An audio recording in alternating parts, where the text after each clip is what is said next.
It looks like I'm live. Hello there. All righty.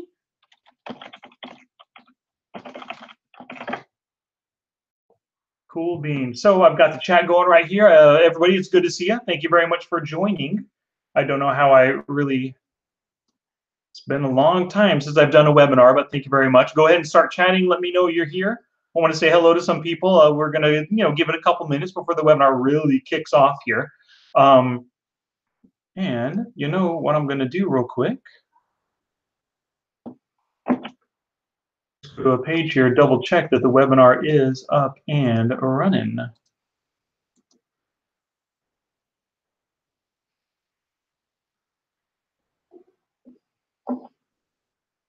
Looks like it's live. Sweet.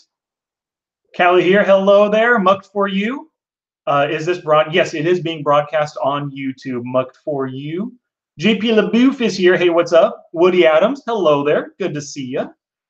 All righty. So we'll get going in just a minute here. Cool. Yep. Looks good. To list all available. Yeah, I'm still learning this stuff right here, but it's cool.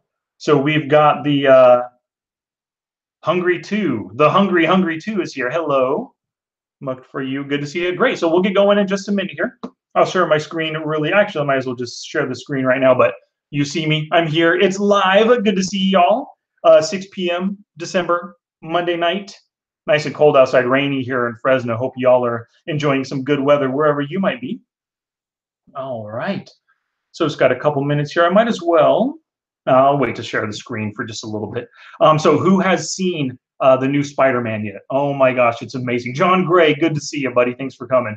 The Spider-Man Into the Spider-Verse. I highly recommend. If you're a Spider-Man fan from your childhood like I am, or if you just like Marvel comics or like action movies, like animated stuff, Spider-Man was great. JP LaBouffe up in Canada, good to see you. 9 p.m. up where you are. Cool beans. Yep, 6 p.m. in California for me. All right.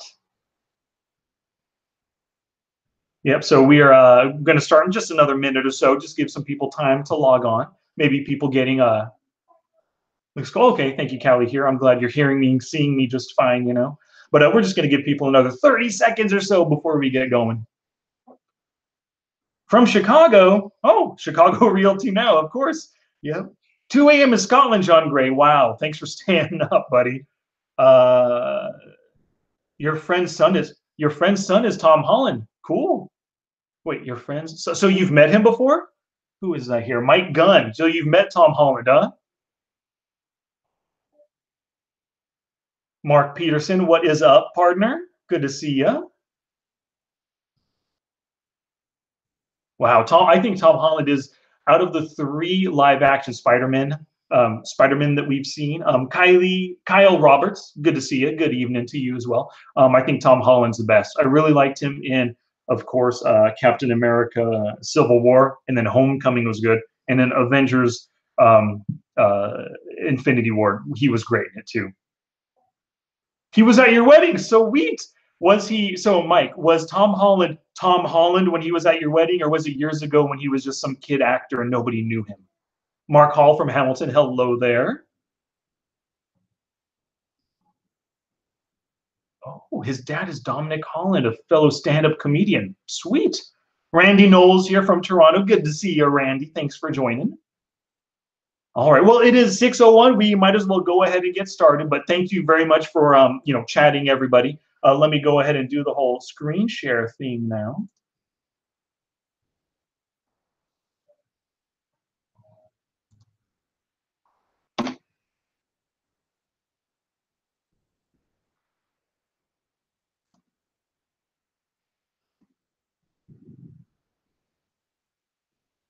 Cool beans. Yep, the screen is being shared, so I'm glad to see that. All right. So what I'm going to be doing throughout the webinar here, I'm going to do my best to pay attention to the chat to see what's going on as you ask questions and everything. But if I miss stuff in the chat, I do apologize. I'll try to get to everybody's questions as we go, of course. Merlification is here. Good to see you. Mike, yeah, he was just a kid back then, but you still know him. Sweet. Your blind leaks are bad? Well, that's what we are going to cover today for sure.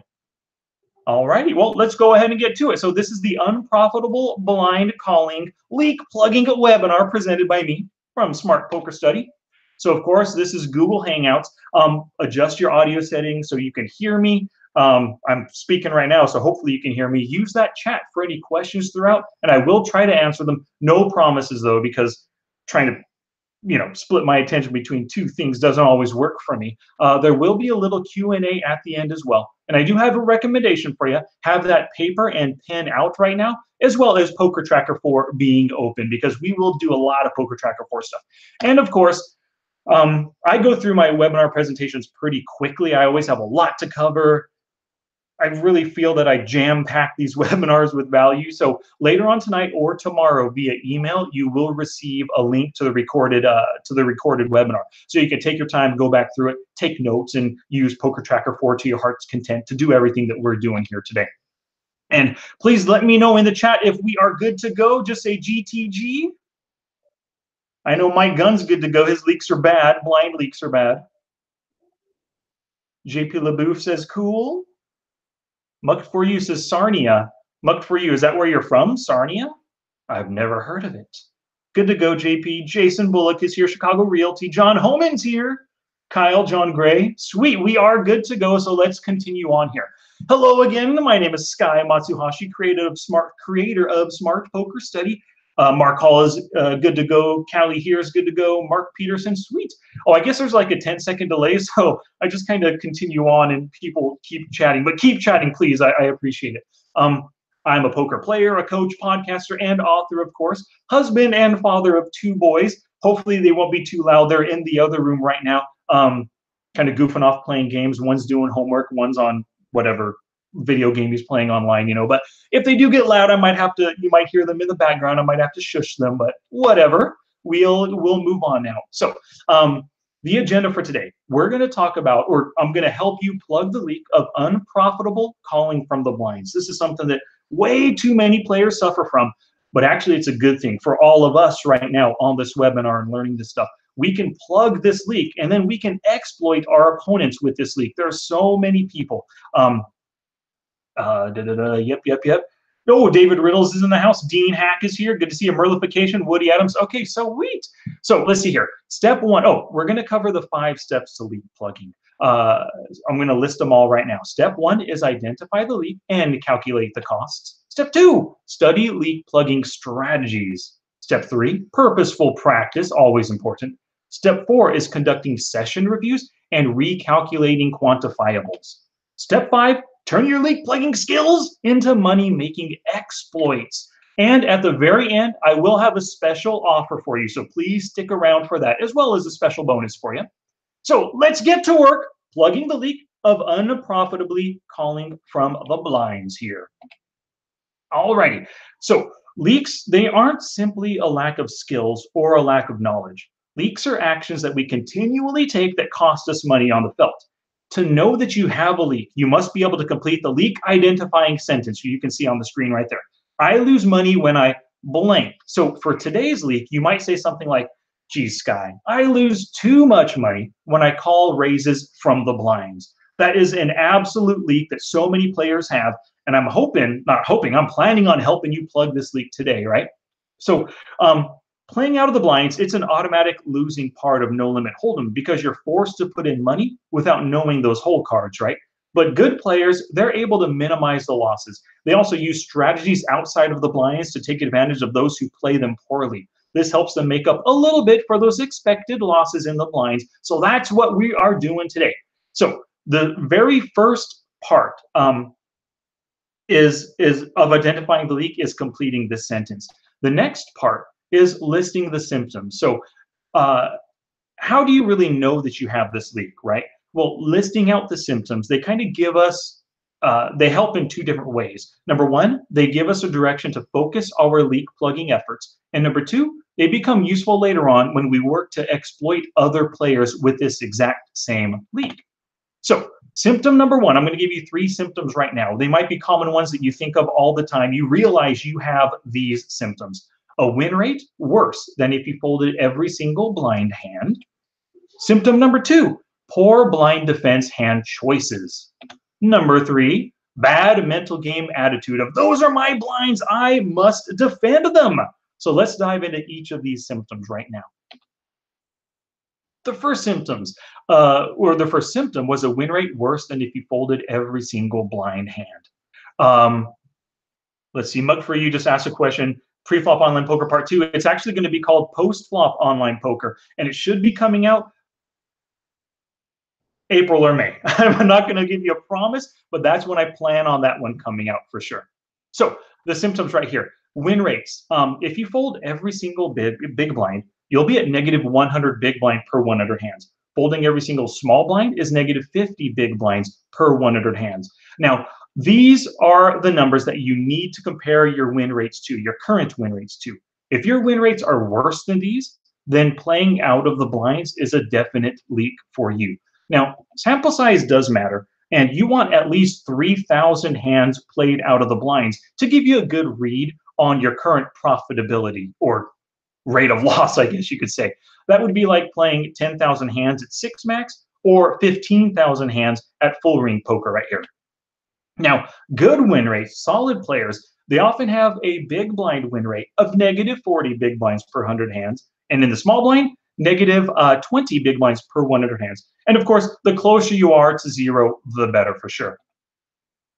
So what we're going to do right now, let's take a look at my current win rates in the blind. So whipping out Poker Tracker 4 for you. Alrighty, so you can see right now, for this year, I filtered for play in the blinds. I'll show you how to do that real quick. Whoops, let's just go back here. You're going to hit more filters, add filter, posted small and posted big. Just select both of them. When you add it to filter, it's automatically going to put the OR in for you.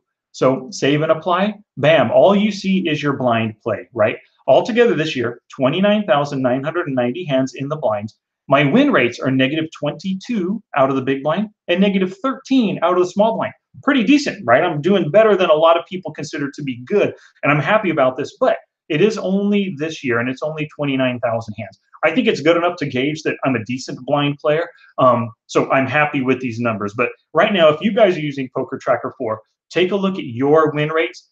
Hopefully, you're near negative 40 and negative 20. But let me know if anybody, if you feel comfortable, let me know if anybody is over negative 100 or over negative 50 in the small blind. Oh, Mike, yeah, then yours aren't that bad at all then. Yeah, see, the blinds, like I said, they're negative losing positions, right? If you're anywhere near something like I have, or negative 40 in the big blind, negative 20 in the small blind, you're doing a pretty decent job. Now, that doesn't mean you can't do a better job. So in this webinar, I'm going to teach you to plug this leak. But let's say it's not a leak for you. A lot of your opponents have this leak. Later on in the webinar, I'm going to show you how to exploit players with this leak. Negative 55 JP, negative 10 in the small blind. Good. Yeah, not too bad there. 25 small blind, 35 big blind. Okay, yeah, not bad at all, Mike. Good, good. So let's so that is how you would just simply filter to see different stats and your win rates out of the blinds here. Let's head on back to the webinar. Alrighty, symptom number 2 was a poor blind defense, or poor blind defense hand choices was symptom number 2 here. Now, what you're going to do to really see these pretty quick and easy, actually, let's see, Kyle Roberts, negative 31, Chicago Realty, positive 50. What sample size is that, Chicago? Positive 18 in the small blind? Wow, that might be a small sample size, or you're just one of the best blind players ever. I don't know. Cool beans. Yeah, I can be, I can be positive over the short term as well. But those are some really good win rates. If you can hold on to those for the long run, you're killing it for sure. So, 20K hands. Okay, nice. Yeah, that's really good. Chicago Realty, you're doing a good job there. So, symptom number 2 was poor blind defense hand choices. The easiest way to see these is by utilizing the Hold'em hand range visualizer. I'll show you how to do that in just a little bit. But take a look at the screen in front of you, this kind of grid right here. I'm sure when you run the Hold'em hand range visualizer, you're going to see a lot of marginal hands that seem like terrible defense choices, right? Hands like you can see on the screen. This is my own. 5 deuce offsuit, 7 deuce suited, jack 6 suited. What am I doing defending the blinds with those hands, right? They're just not really good choices. But seeing them like this without any context, without knowing who you're up against, the bet sizing and stuff, it can kind of clue you in on maybe some of the questionable calls that you're making pre-flop out of the blinds. Like when I see this, why would I call 5 deuce off or 7 deuce suited or jack deuce suited? Hopefully I had good reason. Not really sure. But what we'll do right now, let's take a look at Hold'em hand range visualizer, and you can follow along in your own Poker Tracker 4 at the same time for yourself. So what you're going to do on the same page, keep it filtered for your blind hands, summary, Hold'em hand range visualizer right up top here. Now, if you've never done this before, you're going to have every position selected. Go ahead and deselect early, cutoff, middle, and button. So you only have the blind positions here. Now, if you have voluntarily put money into the pot, this will tell you when I voluntarily put money in the pot in the blinds, so far I'm up $342. Hey, that's lovely. All of these hands in greens are hands that I voluntarily put money in. The darker the color, the more often I played those hands. And the percentages down there are just the frequency as a percentage. So 0.79%, I've played 7-6 suited. When you click on one like 7-6 suited, down here, all the different hands that you've played with 7-6 suited voluntarily in the blinds will pop up. And I can go through and say, hey, how did I lose $1.50 with this hand when I just flopped a double gutter? You can go through and review those. But now, what we're talking about today is calling out of the blinds. If you click cold call 2-bet pre-flop, watch what happens. No hands populate. And now the reason for this is because Poker Tracker 4 says that you cannot cold call in the blinds. Cold calling means you had no money invested. Poker Tracker 4 looks at it as you put in the small blind, you put in the big blind, you've invested, even though it was involuntarily or involuntary, you've still invested. So nothing pops up. So what we need to do is hit the little wrench icon here, and we want to add a stat here, or not a stat, I guess an action here. So call pre-flop 2-bet right here, double click it, it goes to the bottom of the list, hit OK. Now when we scroll down, call pre-flop 2-bet, select that. Now let's review here. In the blinds, calling the pre-flop 2-bet over whatever sample size we're filtering this year. Oh, what I often do, because we're talking about the blinds, I often keep the number of players between 3 and 10. If you do 2 and 10, a lot more hands are going to pop up because, well, if you ever play heads up, ranges are a lot wider when you're heads up. You are going to be calling with the queen 7 and the jack 7 offsuit kind of stuff if it's against one other player and he's pretty loose aggressive, right? So keep it between 3 and 10 players, or even more. You can keep it between 6 and 6 players if you want to see full ring 6 max, not full ring, full seated 6 max games, or 9 and 9 if you want to see full ring games, But yeah, that's what you do. So now call pre-flop in the blinds. We could take a look at these hands. 10-7 suited, what's going on here? Well, 10-7 suited so far, I've lost 44 cents total, and I've played it 4 times. What I can do is double click on it,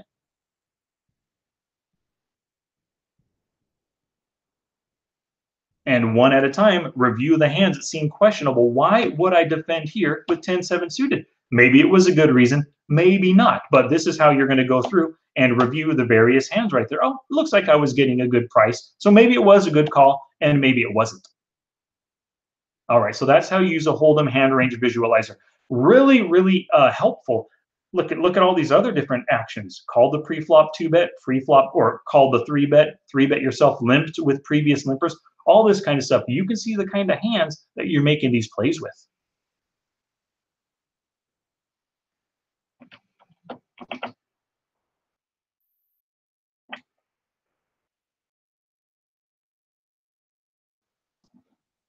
Alrighty, now symptom number 3 was a bad mental game attitude, or having a bad attitude of those are my blinds, I must defend them. You hear this a lot in live games. You're not going to take my blind again, I got a call. Hear that all the time.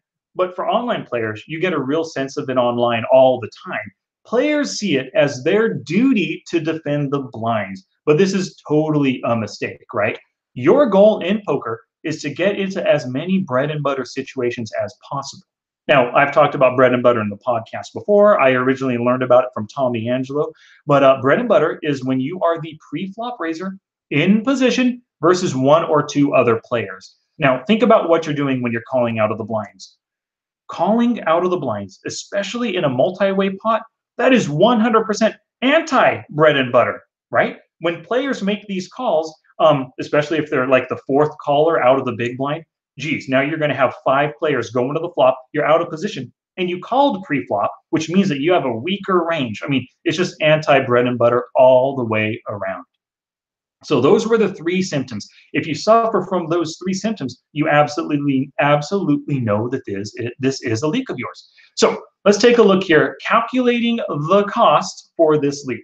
So we're going to look at this through an example.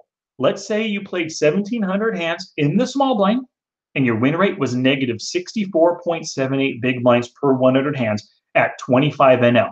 So your formula for calculating the cost is the difference between the win rates divided by 100 times the big blind value times the number of hands played. And we're going to fill out all the numbers right here. So if you folded every single small blind, your win rate would be negative 50, right? So the difference between the actual and folding everyone is 14.78. The value of a big blind is 25 cents or 0.25. You played 1,700 hands total right now.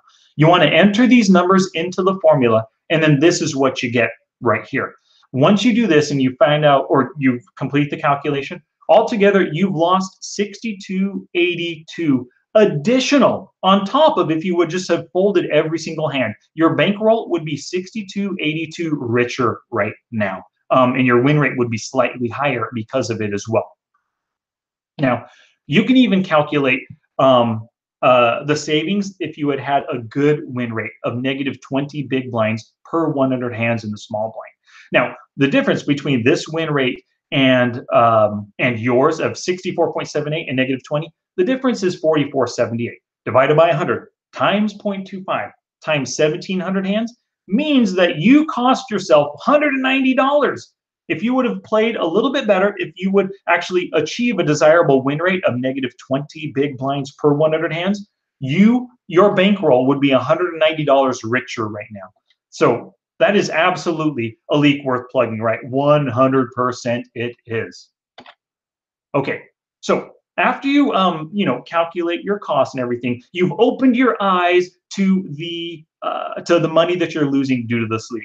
What you need to do next is track quantifiables. As Peter Drucker once said, if you can't measure it, you cannot improve it. So you must choose statistical variables that are going to help you gauge your leak plugging progress. At the end of your studies, you want to compare your new stats with the pre-leak plugging numbers to gauge your progress. Now, as you can see here, this one, and this one, these are all pre-flop related stuff. Related to calling two bets, right? You have your total amount won, and I'll show you how I get these numbers in just a sec. Total amount won in the blinds, which is actual losses, your win rate, big blind, small blind, BPIT, PFR, call two bet, three bet stats. All of this stuff is related to calling two bets pre-flop. Now, we're also going to look at some post-flop stats as well. And they're on the list because if you make better pre-flop decisions, you're going to set yourself up for post-flop success. Plus, when you're calling to see the flop, these stats reflect your possible post-flop decisions as well. And then ultimately, we want to track win rates like you see over here. You want to track them before and after so that you can see the direct effects of your leak plugging efforts on your bottom line.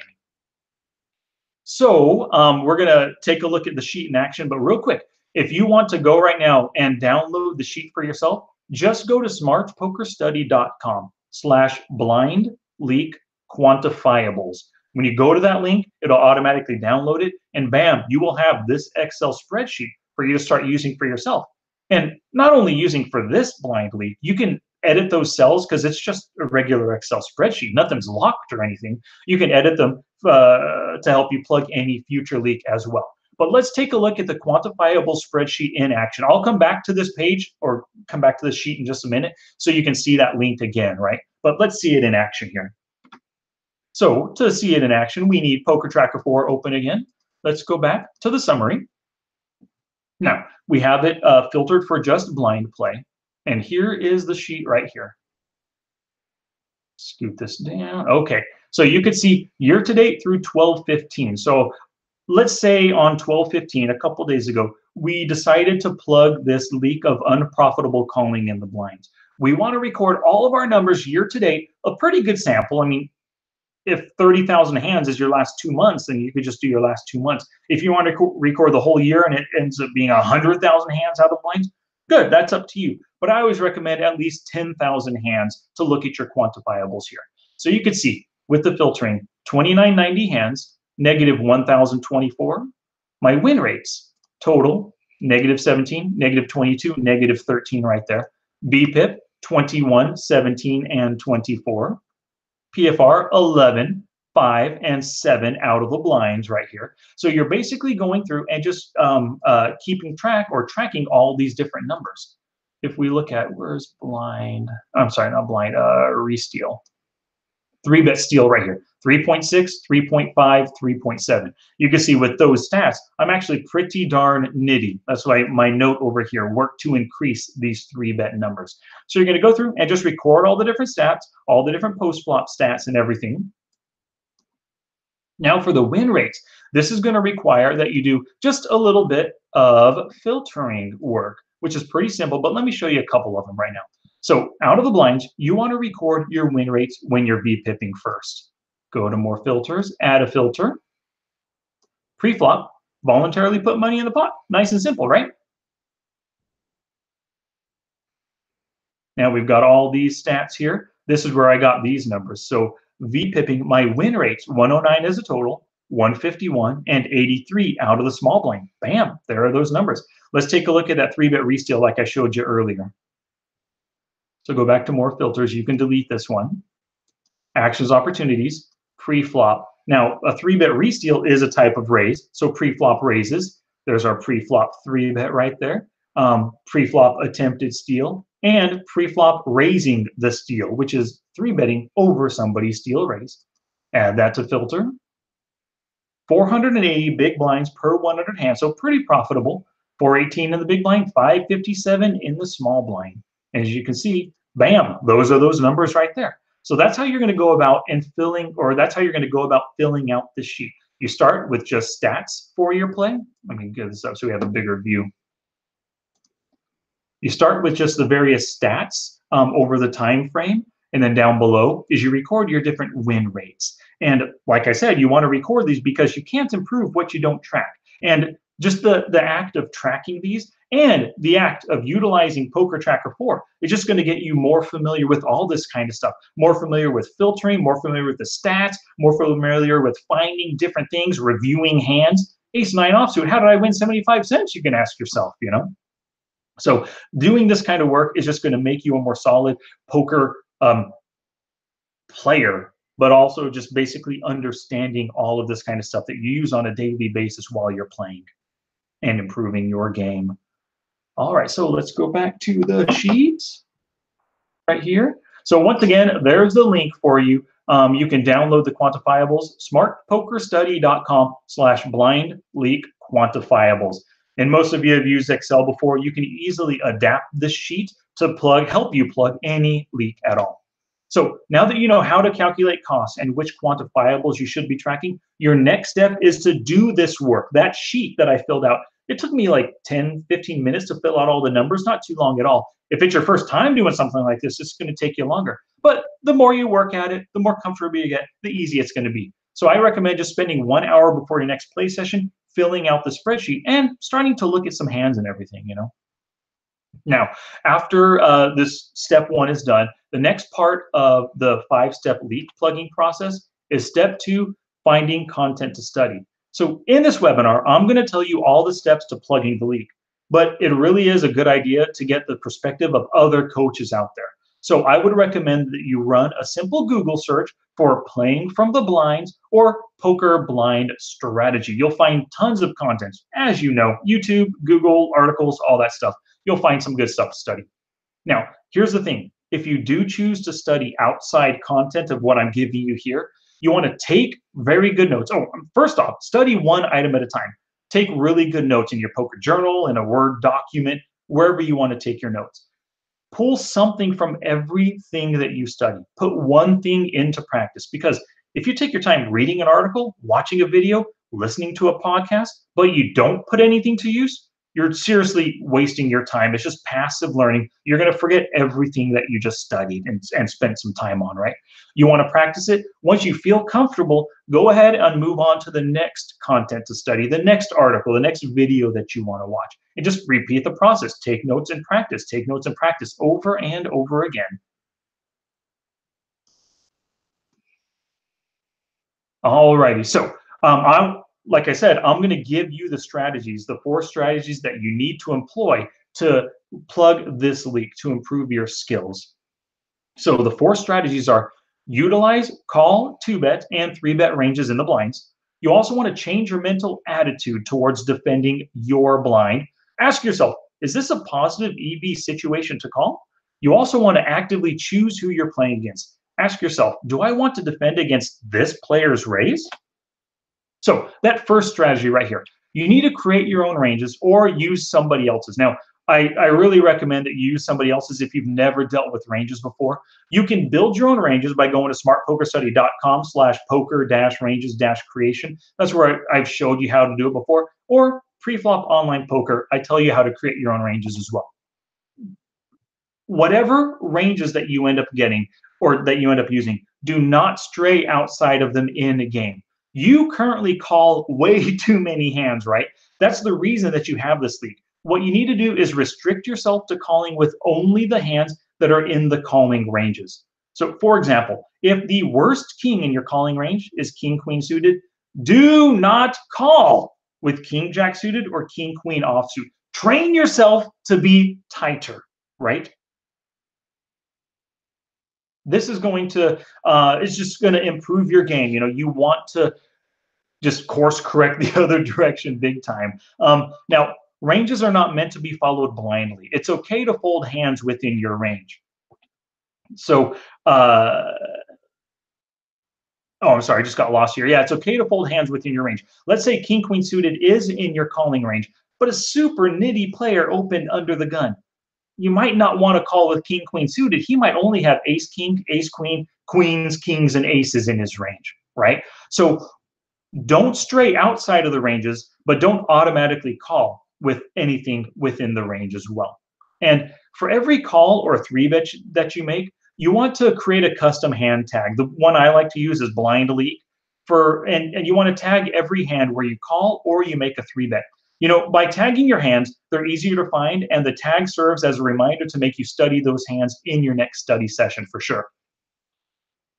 Alrighty here, but I want to give you my own calling and 3-betting ranges out of the blinds. I recommend following these ranges exactly, especially if you've never used ranges before. And these ranges are included in that quantifiable spreadsheet that I gave you earlier. It's a second tab down there. Pretty easy. You don't have to write them all down real quick. It's in that spreadsheet. So just when you download it, check out the second tab. Now, you see those percentages right there? This first column are your calling hands. Oh, I should have put that on. My bad. These hands are your calling hands. These are your 3-betting hands over here. And the percentages, these are your calling percentages, and these are your 3-betting percentages here.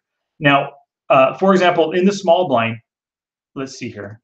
Yeah, for example, in the small blind, you call versus an early position open raise. So versus EP open raise in the small blind. You call with pocket queens through eights, ace queen suited, and king queen suited. This means that you 3-bet those better hands. Pocket kings are better and ace king. And, throw one 3-bet bluffing hand in there. I always recommend a hand like ace 5 suited. Gives you some blocking potential, straight potential, and flush potential, which everyone likes, right? Now, your total 3-bet frequency is 2.4%, as you can see right there. So altogether, you're now defending 5.3% in the small blind versus an early position open raise. You can see calling 2.9, 3-betting 2.4, 5.3% total defense right there. Now, you can call a bit more frequently in the big blind because you're often ending the action in many instances, and you're in position versus a small blind open raise. So you'll be calling most frequently. You can see 13.3% down there versus the small blind, and you're three betting at 10.1%. That means altogether, you're defending versus a small blind open raise at 23.4%.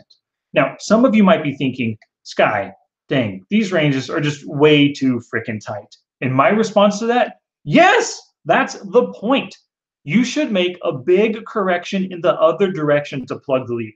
Then you gradually open your ranges as your skills improve and you're still able to keep those losses to a minimum in the blinds. So your goal by making a big course correction in the other way is to hit negative 40 big blinds per 100 hands in the big blind and negative 20 in the small blind for sure.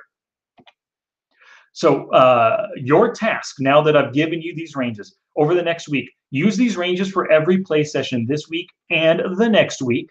You are only in the blinds 2 hands in every single orbit. So it takes many hands to determine if your elite plugging strategies are on the right track or not. I recommend over the next week or 2 weeks, try to play 10,000 hands total. Some of you, it might take you, I mean, it took me, what month? We're in December. I've only played 75,000 hands through December. I mean, it takes me a long time to hit 10,000 hands. Some of you might hit it a lot sooner than others. But really, if you're trying to work on this blind play league, you need to play a lot of hands. Put in that time in the blinds to improve your skills.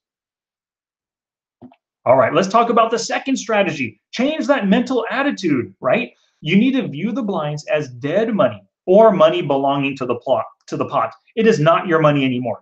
Do not feel revengey and give in to the need to defend the blinds against anyone who would try to steal them. If the situation isn't good to defend, don't do it. Now, this is just a mental game issue that you need to work on for sure. Now then, the third strategy was ask yourself, is this a positive EV situation to call? Now, you must come to the realization that with every call in the blinds, you're voluntarily putting yourself in a non-bread and butter situation. This realization should spur you to fold more of your blinds and only enter a pot when you determine it's a positive EV situation to do so. So before every click of the call button, ask yourself, is this a positive EV situation to call? Now, this question, it'll help you to look deeper into each situation before you click that call pre-flop. For example, very common, under the gun opens, 3 players call and the small blind folds. Your call is going to end the action, but it will also give you a multi-way 5-person pot, right? 1 opener, 3 callers, plus you, 5 peeps total. You're going to be out of position versus 4 other players. And you have a weaker range because you just called. If you had aces, kings, ace, king, maybe ace, queen, pocket queens, pocket jacks, you probably would have 3-bet quite often, right? Well, your call gives you that weaker range.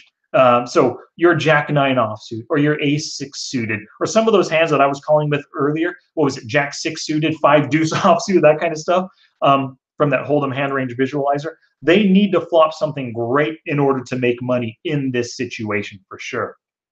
Now that fourth strategy, actively choose who you're playing against. You need to ask yourself, do I want to defend against this player's raise? So remember, when you're first to act, you can't choose who plays against you, right? That last example, if you open under the gun and got 4 other callers, well, you can't really control that, right?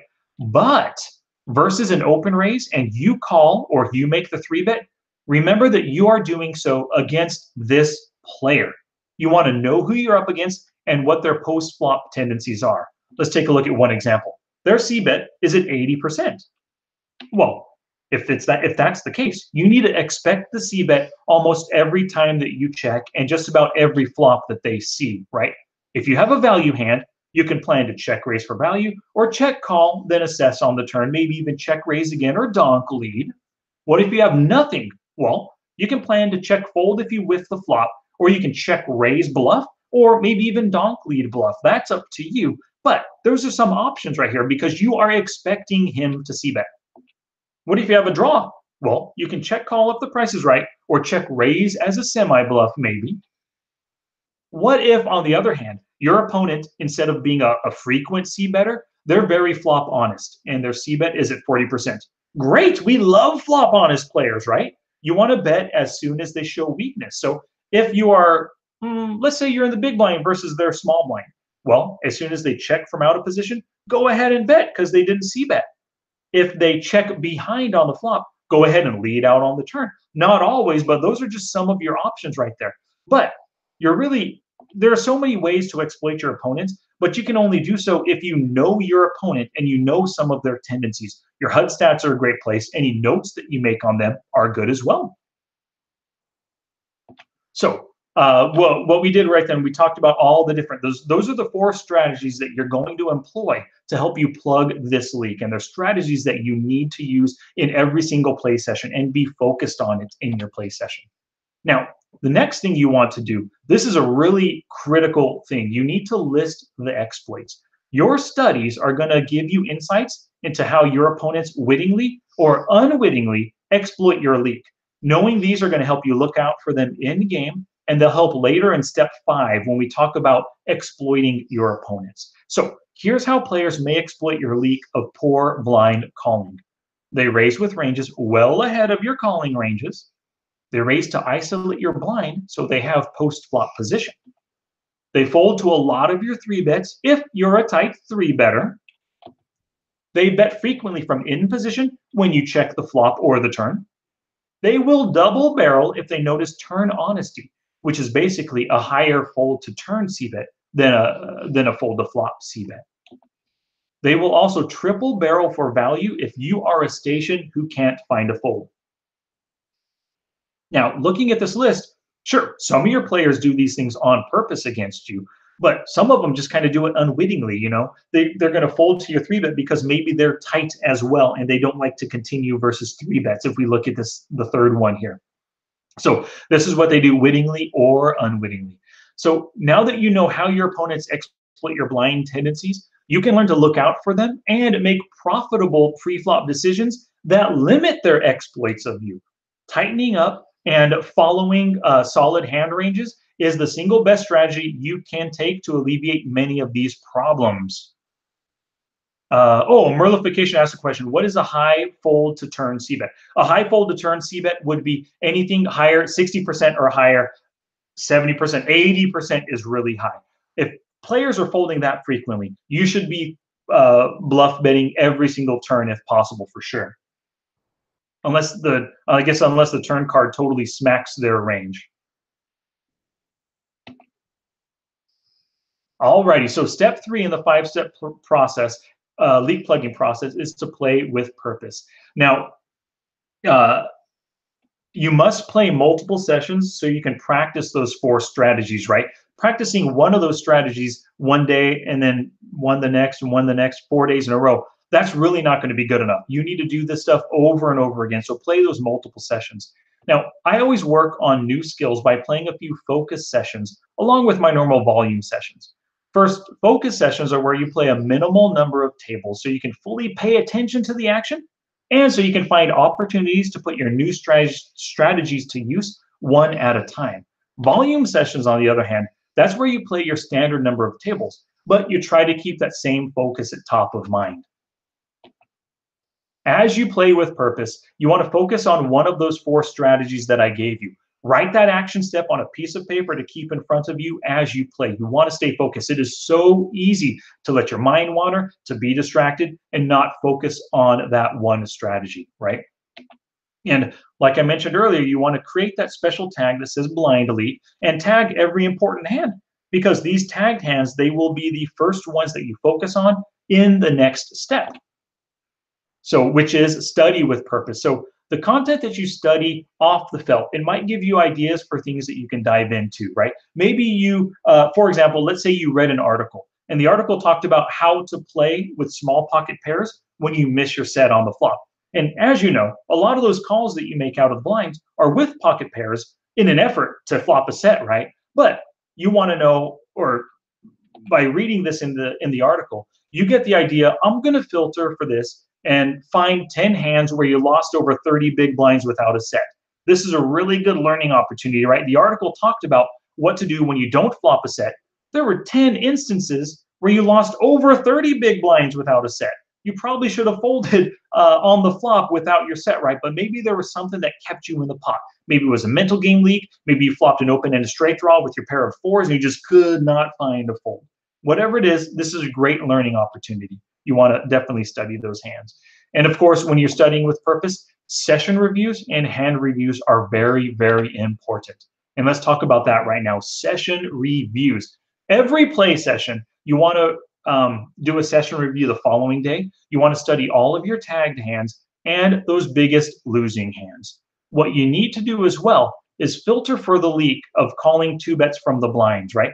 Because as you're playing, you might lose focus and you might not realize that, hey, I called out of the blinds with Jack 7 suited, but I forgot to tag the hand. And maybe you didn't lose a lot of money. When you filter for hands, you see every single hand that you made the play with. You want to review the ones that you did not tag nor reviewed yet. And when you review hands, you want to gauge whether or not the call that you made was positive EV, or maybe a fold would have been better, or maybe even a 3-bet could have been a better option because your opponent is folding so often. Now, if you recorded game tape of your session, now is the time to watch it. And game tape is simply like what Twitch players do. They record their play so they can watch it afterwards and find mistakes that session reviews don't actually illuminate. As you review tagged hands and your play sessions, you want to record your mistakes and the number of instances, right? The most frequent mistake will be the focus of your next play session. So let's say, for example, in last night's play session, you called 4 times with suited kings outside of your ranges. And every other mistake you made, you just made it once. Well, it seems like those suited kings might be kind of a sore spot, a soft spot for you. You see those suited kings and you just think to yourself, wow, this is a decent hand to call. I've got to call. Well, that's what you need to focus on in your next play session because you made that mistake so many times. It's important that you take care of it right now before you go too much further. And here's your mantra for every day of leak plugging. Do some studying, take notes, play with a purpose, put a strategy to use. Then you want to review your sessions and your hands, and then repeat the process the very next day. Okay, so when things are going well and you think that you've plugged the leak or you're close to it, or maybe at the end of every single week, what you want to do is recalculate those quantifiables. So regardless of whether or not you hit 10,000 hands, you can see I did some recalculating at 4,000 hands right here. You just want to rerun the filters and recalculate the quantifiables just like you did before. And then compare these numbers with your prior numbers just to see if you made any progress, right? Oh, let's see here. Chicago Realty. Sky, this happened yesterday from the big blind. I flopped bottom 2 pair and my opponent flopped a higher 2 pair. How do you approach the situation? 100 plus BB. Well, I think your opponent with that higher 2 pair, they're going to let you know at some point. So you didn't mention, but my guess is you called from the big blind. They flopped a higher 2 pair, like they had king 10, you had 10-8 or something like that. Flop comes king 10-8 would be my guess, something along those lines. So what you want to really do, so every hand, just because you have 2 pair, doesn't mean you can get it all in at 100 big blinds, right? You're out of position in the big blind. You can check, and if you expect the c-bet, go ahead and check raise. As soon as he comes back over the top, what do you put him on?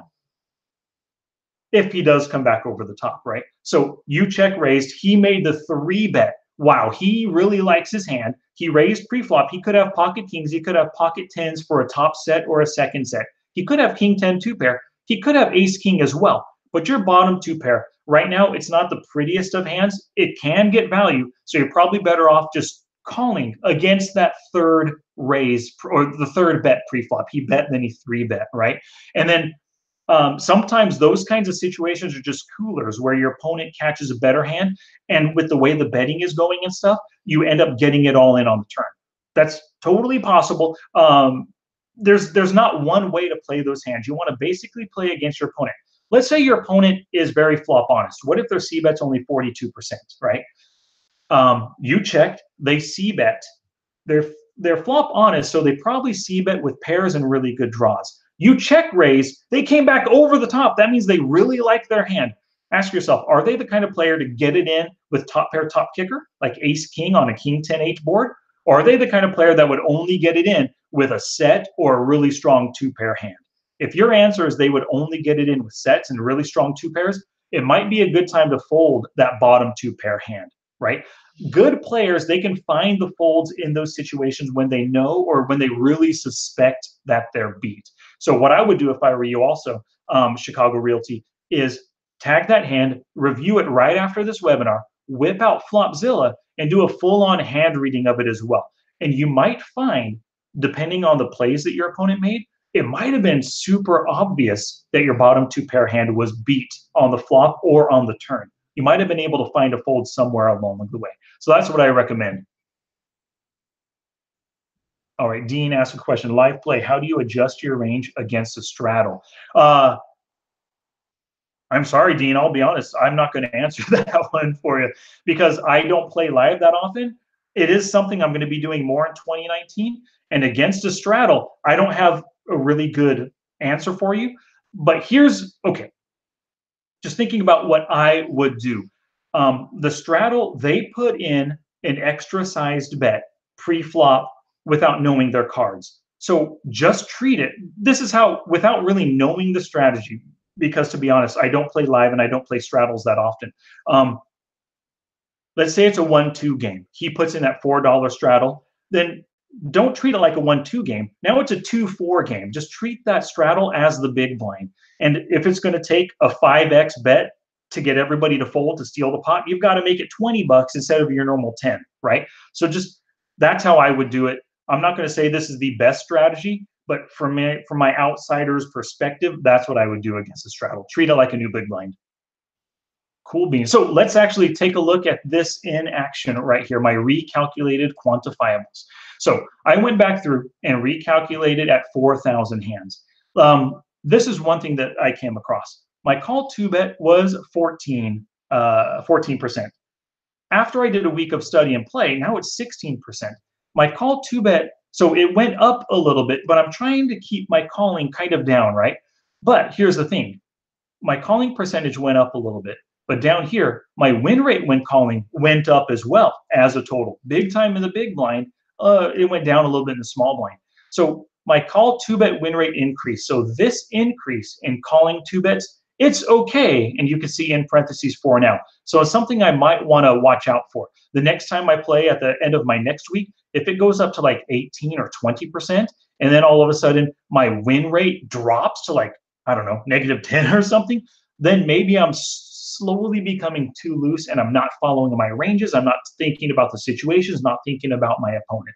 So that's why I calculate my quantifiables at the end of every week, right? Here's another interesting thing. Fold to flop c-bet, 57 to 58%, roughly the same.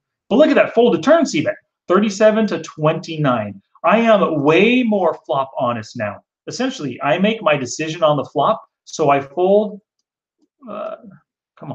So I fold the turn less often. This means I must decrease my fold to flop c-bet. If you were playing against me and you were in position and you saw this right here, you're going to c-bet every single flop. And as soon as I continue on the flop, all you're going to do on the turn is value bet against me. You're going to be using my stacks against me because I'm so flop honest. You're going to bluff every flop and then value bet every turn. And then look, when you're value betting the turn, I do not fold. You're getting value out of me. So this is something I definitely need to work on. Fold on the flop a little bit more, fold on the turn a little bit less. Bring those two numbers closer together so I'm less flop honest, less easier to read. Alrighty, quantifiables. So with your improved numbers, like you saw, my win rates are better. Things are looking pretty good. Maybe you think that the leak is plugged, right? Because your numbers have improved. Maybe you're more comfortable now. You're considering the post-flop situation before you click call. You're considering the opponent you're calling or three betting against. And, you know, it's possible you've also seen some improvements in other areas, right? Because, you know, maybe like at other pre-flop positions, your stats are getting better, your win rates are getting better. Maybe post-flop, you're getting better. And the reason for this is because, you know, it's kind of like a side effect, right? You're working on one area of your game. Naturally, other areas will kind of build up and get a little bit better with the play that you're learning in the one area, right? Now, here's the thing. You could move on to plug another leak, but I do have a better idea. Let's move on to step 5. Turn your leak plugging skills into money-making exploits. Now, this is the step that never occurs to most people. You just spent a ton of time studying ways to play better out of the blinds and ways to lose less money. You've learned where this leak comes from and how your opponents exploited you. Let's take all of that knowledge and now we use it to do more than just save money. Now you are going to exploit other players with this leak and add income to your bottom line. And the great thing about this is there are thousands of players out there who play poorly out of the blinds. So there are thousands of players to earn chips from for sure. Now, exploiting players is a three-part process. Part one, find the players with a leak. Part two, plan the exploits you can use. And part three, pull the trigger. Let's hit each of those right now. So step 5 was exploiting other players. Part 1 is finding players with the leak. We've already discussed some symptoms earlier that we talked about, right? A win rate worse than folding every blind, poor blind defense hand choices, a bad mental game attitude. Through your studies and everything, maybe you can add some new symptoms that you discovered through those studies. Maybe there's a large gap between their VPIP and PFR.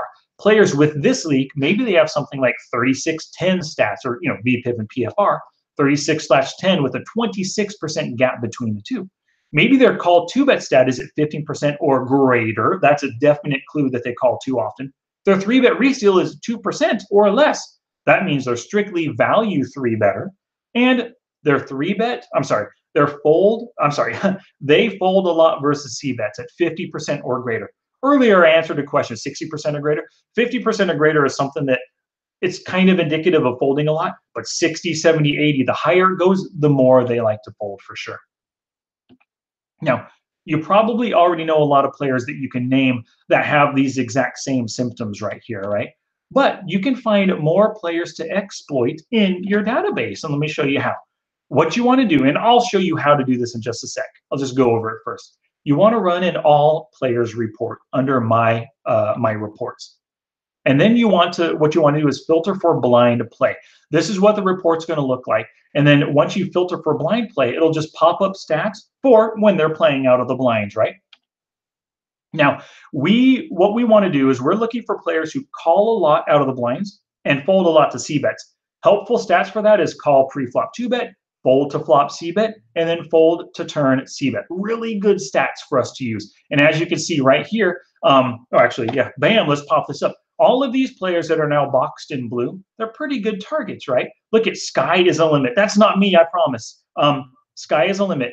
Calls 16%, folds 59%. Calls a lot, folds a lot post-flop. This is a player we want to target. Let's see, who's another good one right here? Oh, right here, Northwood. Calls 22%, folds 58%. Great player to target to take money from their blind play. Right? This is really good report to do, and I'll show you how to find it right now, or how to use it, I should say. So what you're going to do on the same thing, let's see. Oh, let's clear this raise steal filter. Okay, so just playing out of the blinds here. Go to my reports, up at the top. No, select new report, all players report. Now, what this does, it just gives you a very basic report. Player names, currency one, and the hands that you have for whatever duration you're filtering for right now. So what you want to do now to make this report a little bit better, of course, we want to add some stats to it. So let's search for call pre-flop 2-bet. Once you double click this stat, bam, it pops up on the right over there. Fold to flop C-bet. All you do is use a little search function, type in the first few words or keywords, and then you'll find it, right? Fold to flop C-bet, double click it, pops up over here. Fold to, turn C-bet was the other one, so we can see who is maybe a little bit flop or turn honest. Fold to turn C-bet, double click it.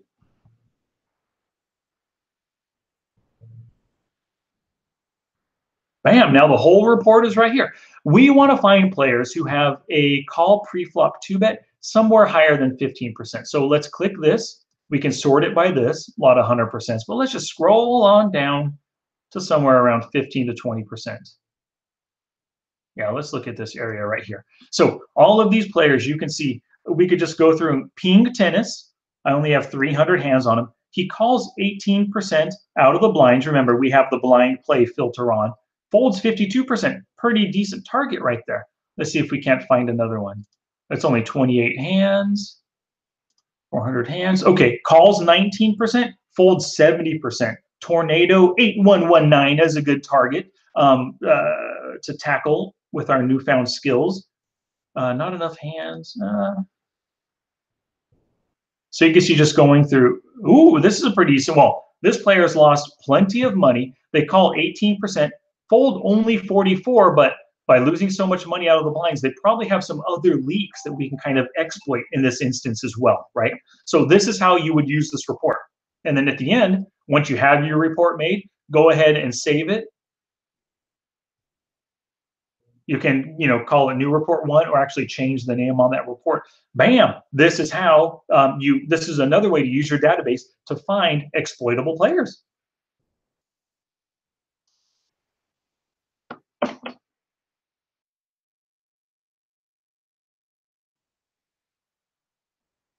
All righty. So that was that one now. Excuse me. So once you've found a lot of players with the leak that you're trying to target, what you want to do next is plan the exploits that you can use. So earlier, we made a list of ways that your opponents exploit you. Now what you want to do is reword these exploits to turn them into action steps that tell you what to do for sure. Oh, Merlification. You can go to filters, add expression. Yes, you can. You can add expression filters to change that report to reflect whatever thing you want. So if you want to see players with call pre-flop 2-bet at 15% or greater, you can add that filter. Or if you want to see players with hands at 500 hands or more, you can add that filter as well. You're right, Merlification. Thanks. So this is the first exploit that we listed. They raise with ranges well ahead of your calling ranges. Let's reword this into an action step. I must raise with ranges that are stronger than their calling hands. Another exploit, they raise to isolate your blind so they have post-flop position. I must raise their blinds so that I will have post-flop position. So once again, exploit, action step, exploit, action step. Turn those exploits that your opponents use against you into things that you are now going to do against your opponents.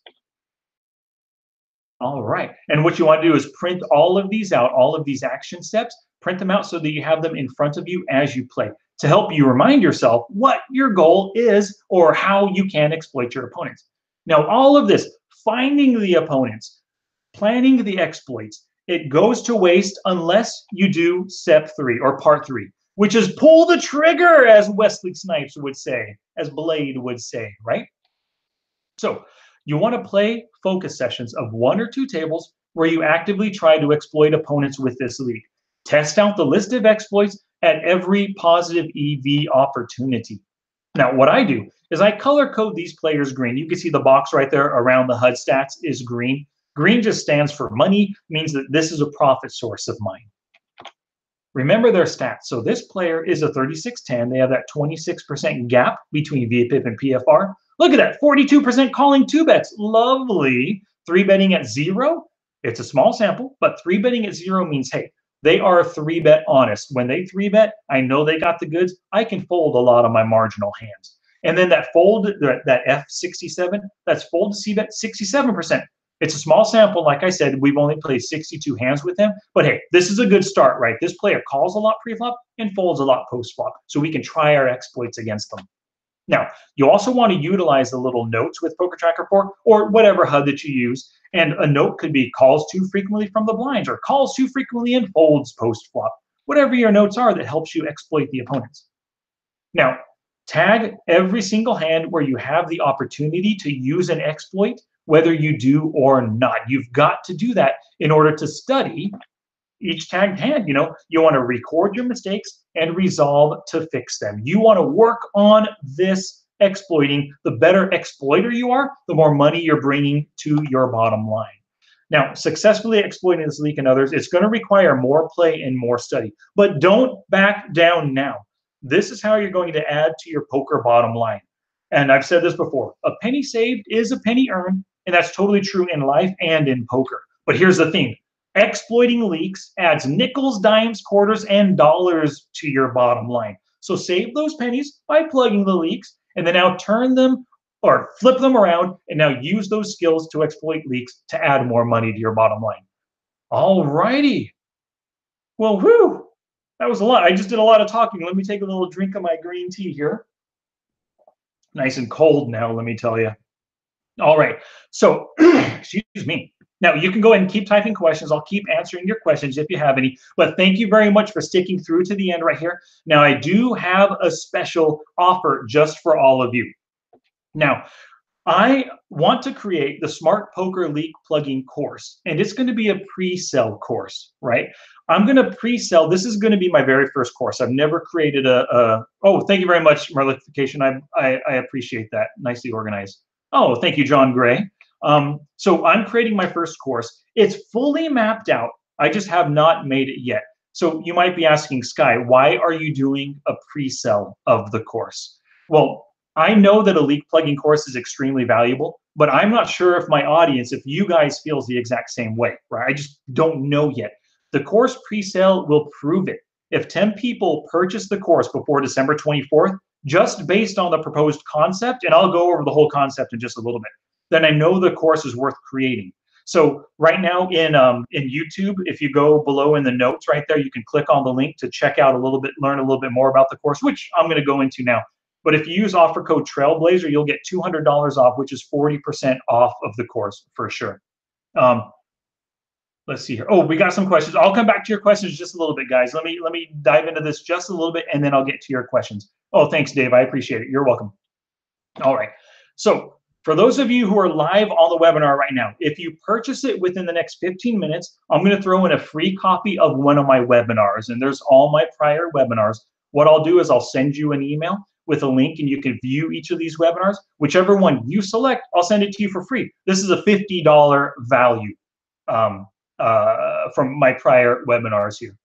And so, remember, I need to sell 10 in order to really make it worth it, to know that this is a viable course that people want to learn from. So here's the course contents. I have it all mapped out. I've written most of the course, just haven't created videos or slideshow presentations for them yet, right? So module 1 is a 5-step leak plugging process. I'm going to show you exactly how I plug my own leaks and how you can do the same thing. Now, we follow the 5 steps, just like I showed you today, just like I will show you in module 1. We follow them throughout the rest of the modules. Now, modules 2 through 5 are all pre-flop leak plugging modules. Now, looking at this list, you might say to yourself, Sky, I'm good pre-flop. I don't need to plug any pre-flop leaks. What is this? Why do I need this course, right? Well, here's the thing. As you just saw, I helped you plug your leak. You learned a lot about it. You also learned how to exploit your opponents. All of these leaks, neglecting the most profitable situation, open limping, straying outside of profitable 2-bet pot ranges, poor raise first in and calling 3-bet choices. These are things that all of your opponents do, right? They all do this stuff, and it sets them up for losses pre-flop and post-flop. By taking this course, by going through these modules, you're going to learn how best to exploit all of these opponents that you play against currently that do all of this stuff, right? It's how you're going to make extra money in the game for sure. So let's see here. Like, for example, let's take a look at module 3, for example, the leak of open limping. Sure, maybe you never open limp because this was a leak that you plugged years ago. You don't need to plug it now. But I know that your games, especially if you're a micro stakes or a low stakes player, your games are full of limpers. Everyone's a limper. Not everyone, but most players are limpers, right? What you got to do in this third module, which is the second leak of open limping, you're going to learn how to maximally exploit all of these limpers to add extra money to your bottom line. So modules 6 through 8 are post-flop centric leaks. And now these are big ones. I'm sure a lot of you suffer from these. I'm going to show you how to plug these leaks. And then once again, these leaks are what your opponents suffer from. You can totally get in there and freaking profit from your opponents with all the skills and all the strategies I'm going to teach you in this course for sure. And as time goes on, I'm going to add more modules. So the course will be growing. Right now, just the 8 modules, which I'm planning on being 25 videos total, plus a ton of other stuff as well. So let's see here. Let's get, what do we got here? Okay, perfect. So we'll talk about within each module here. Let me see.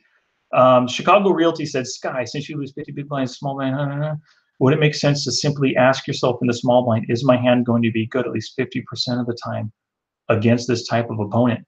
Oh, that's an interesting question.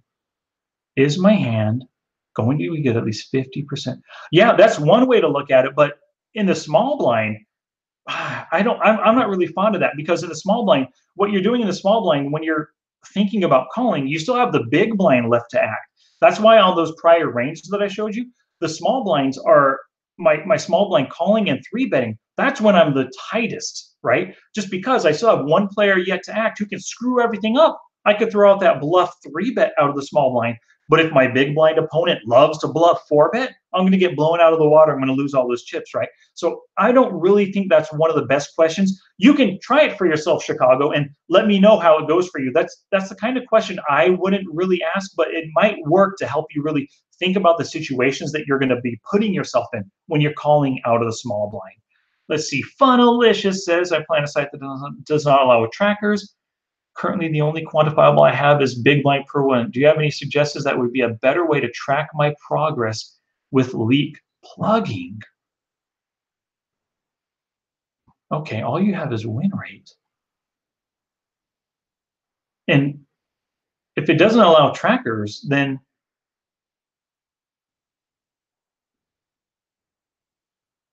well, yes,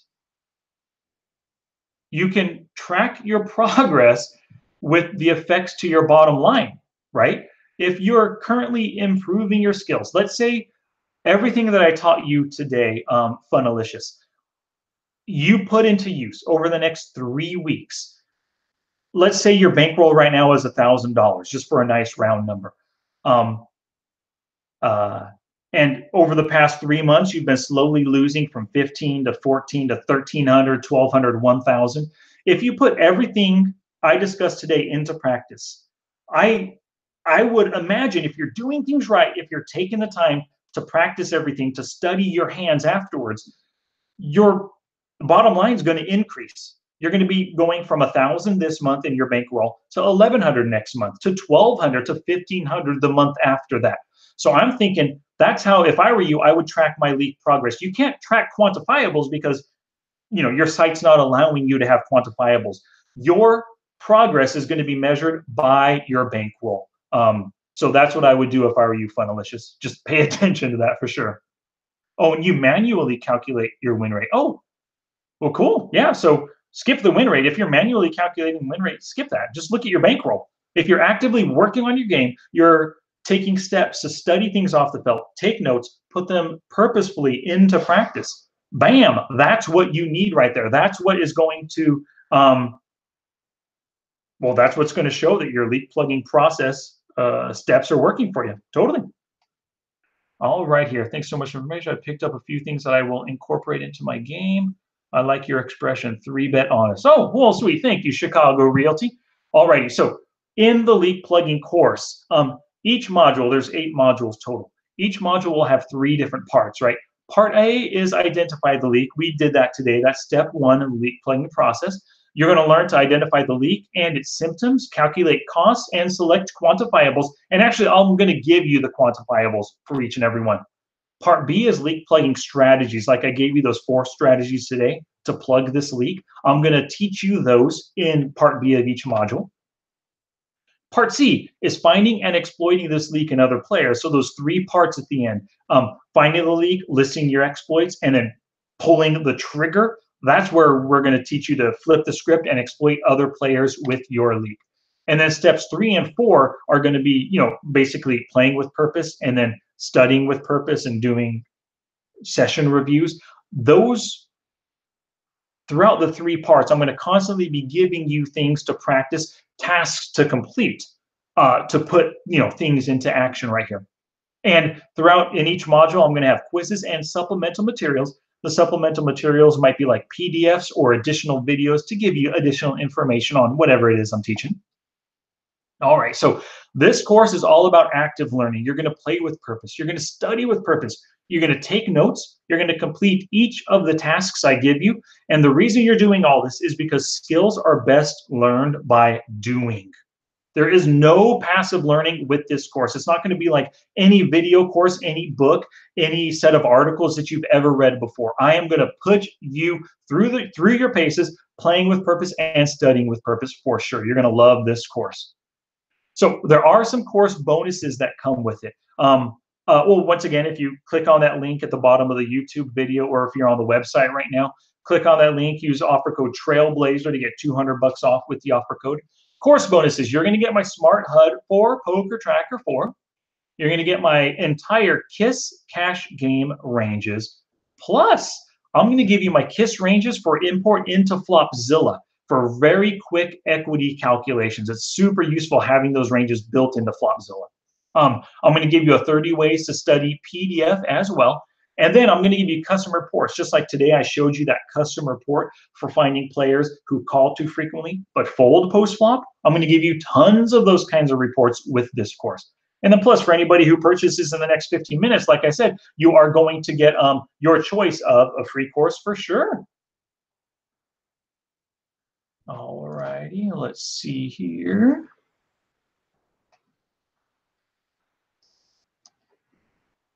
Oh. There we go. All right, so the course is going to be $500 once it's completed. If you use offer code Trailblazer today, you'll get $200 off, which is a 40% discount. Plus, you'll get that webinar bonus. And remember, it is a pre-sale course, so I'm only going to create it if 10 people purchase it. And I will create the course by January 31st.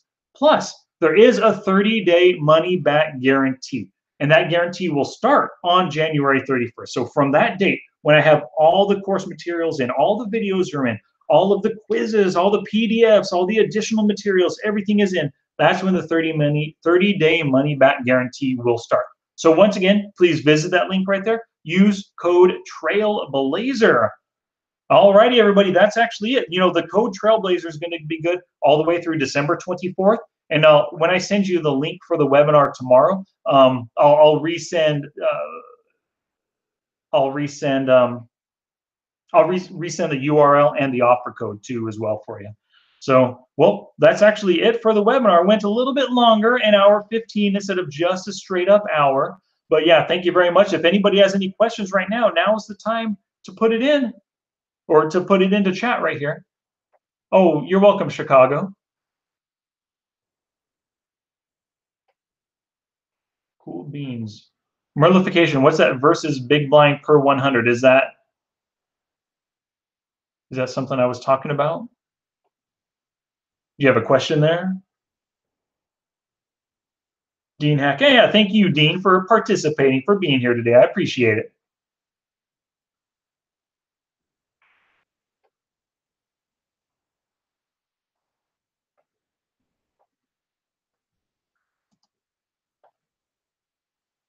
All righty.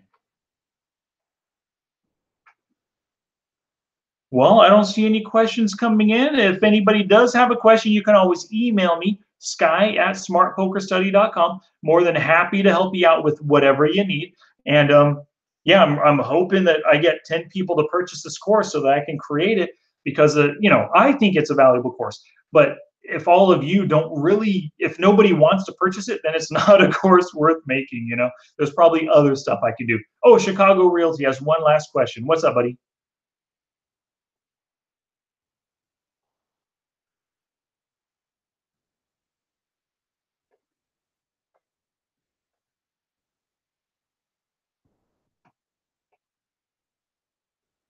Oh, thanks, Mark. Yeah, I appreciate that. Yes, I do use population tendencies in my decisions. Now, I use population tendencies. So, how do I put it? I use them especially against unknown players, right? If I know my opponent, let's say I'm up against an opponent, I can't remember the names that I mentioned earlier, but some of those opponents that we picked up on when we looked at that report, I had 300 or 400 hands.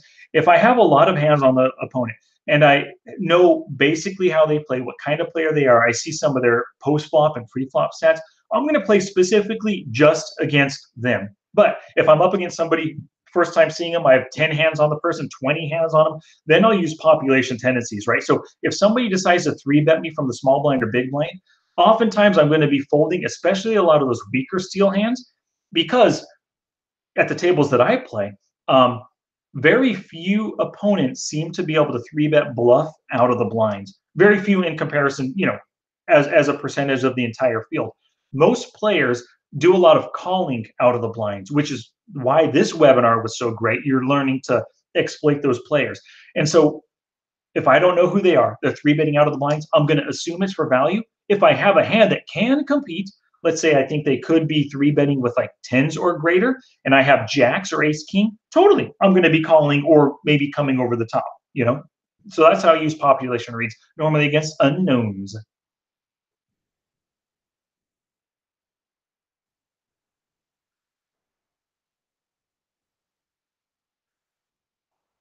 All righty, guys. Well, it looks like probably don't have any more questions coming in. I do appreciate all of you watching right now and watching through the webinar. If you have questions, like I said, send them on in, sky@smartpokerstudy.com. And I do appreciate your time today. Let's see here. And I think I'm going to end this puppy. I just got to figure out how. It's one of those. There we go. Yep.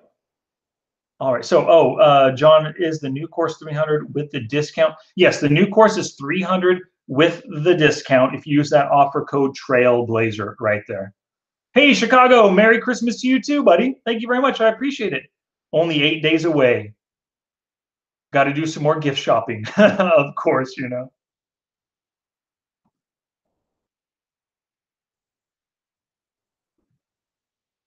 All righty, guys. Well, thank you very much. I'm going to call it quits. Once again, if you have questions, sky@smartpokerstudy.com. So I'll catch you on the flip side. Have a good one. Oh, you will be receiving an email from me later on with a link to rewatch this webinar. Peace out.